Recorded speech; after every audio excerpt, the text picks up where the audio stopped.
Goa at the sea.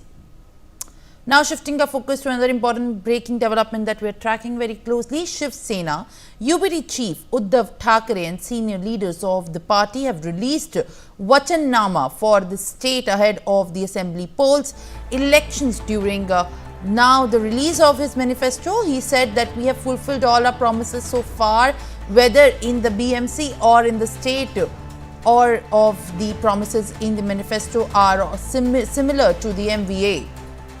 Vachannama by the UBT faction of the Shiv Sena has been released now, in fact detailing about poll promises ahead of the assembly elections to be held on November 20th this month. All right, joining me live on the broadcast is my colleague Anand Singh. Anand, very good morning.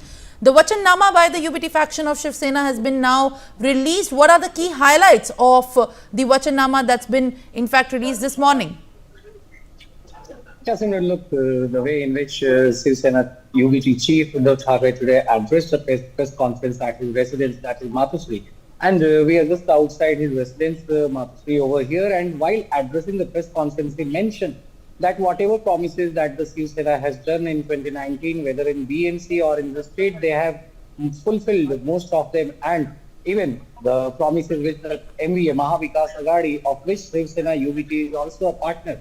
They made 5 big guarantees yesterday at the BKC ground public meeting, which was a joint public meeting, where several of the promises were made, which included caste census, which also had rupees 3,000 rupees per month to every woman and free bus food travel to all women across the state in government buses, and rupees 4,000 rupees for the unemployed youth, and rupees 3 lakh loan waiver for the farmer.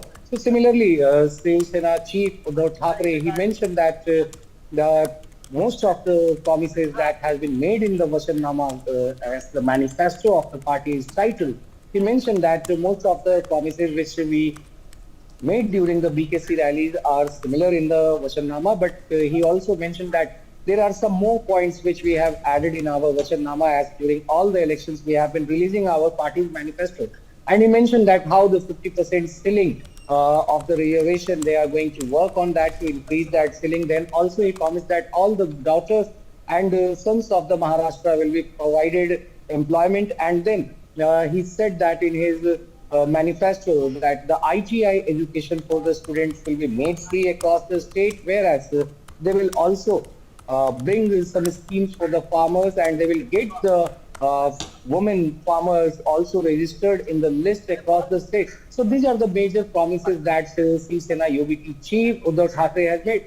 And then he also said that from today onwards he is kick-starting his campaign trail across the state, and if he is not seen anywhere along with some of the alliance partner leaders, then it should not be seen that the alliance has broken in the state, as all the 3 parties, that is the Mahavikas Aghadi partners, that is Congress, Shiv Sena UBT and Sharad Pawar led NCP. So they all are contesting all together with, they have also shared seats with Samajwadi Party and left parties over here as part of the India bloc. So he clearly mentioned that these are the promises that we have made to the people of the state, and one should not look that if he is not present in any of the public meetings along with the alliance partner leaders, then they should not feel that the alliance has broken, as he is going to campaign for the MVA partners across the states. Back to you. All right, Anand, as in fact you are putting this in perspective, what are going to be the latest highlight for today as far as the poll campaign is concerned? In fact, all the parties, including the opposition, is in full election mood in Maharashtra. And when we talk about today, when the Vachannama has been released, and this in fact comes 2 days after Uddhav Thackeray also appealed to the voters to also point out any mistakes when he was the chief minister for 2.5 years. And also Uddhav Thackeray launched his party's campaign in Kolhapur and made the 5 guarantees to the voters. Now 2 days back, what exactly remains to be today's top highlights as far as the poll activities in the state is concerned?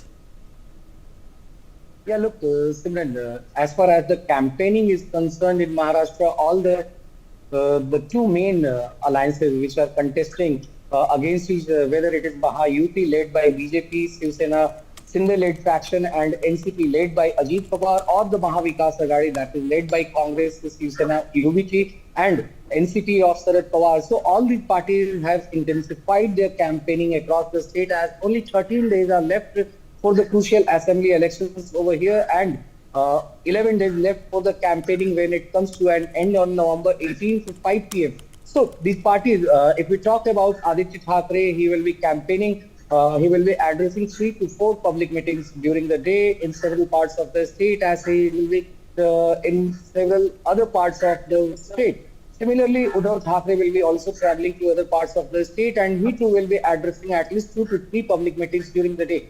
Similarly, the Congress leaders have also intensified their campaign across the states, with their senior leaders also coming, the star campaigners of the party coming to the Maharashtra to campaign for the party's candidate. And the NCP Sharad Pawar party, which is also the alliance, Supriya Sule, who is the main face besides Sharad Pawar. So they are also campaigning extensively across the state, as Supriya Sule will be also traveling to several parts. If we talk about the Devendra Fadnavis, who is the Deputy Chief Minister and senior BJP leader and Union Minister Nitin Gadkari, so they will be also campaigning across the state. And Nitin Gadkari, if we talk about him, he will be stationed in Nagpur, and he will be campaigning for the party candidates in South Nagpur area, where his party's top leaders are contesting over there. So this is how the campaigning for the state is going on, and even the BJP is preparing to welcome Prime Minister Narendra Modi on November 8 in the state, when he will come to address the public meeting over here. Back to you, sir. All right, Anand, thank you for giving us all these latest inputs and details that you are in fact bringing to us from the state of Maharashtra, which is in fact scheduled to go for polls on November 20, and the political activity in the state is only getting intensified with the latest that we are tracking and putting